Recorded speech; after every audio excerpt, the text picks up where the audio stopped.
Informasi berikutnya, pertandingan sepak bola antara Persipare Parepare melawan Makmur Jaya Nrekang di Kabupaten Polewali Mandar, Sulawesi Barat diwarnai kericuhan. Wasit harus lari keluar lapangan lantaran dikejar oleh tim ofisial dan pemain yang tidak puas dengan kepemimpinan wasit.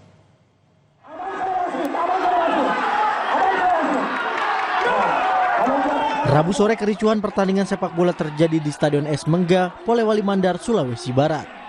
Kericuhan bermula saat dua tim yang sedang berlaga dalam babak 8 besar turnamen Polman Cup kelima antara tim Makmur Jaya Nrekang melawan Persipare Parepare.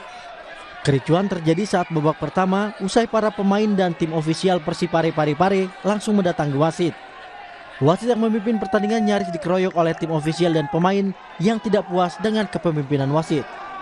Aparat keamanan yang berjaga berhasil menghalau massa yang berusaha menyerang wasit dan sang wasit berhasil keluar dari lapangan. Untuk menjaga pertandingan babak kedua bisa berjalan kondusif, wasit pun terpaksa diganti dengan wasit pengganti untuk memimpin jalannya pertandingan pada babak selanjutnya. Saya kira yang pertama saya sebagai miskom di sini masuk pertandingan,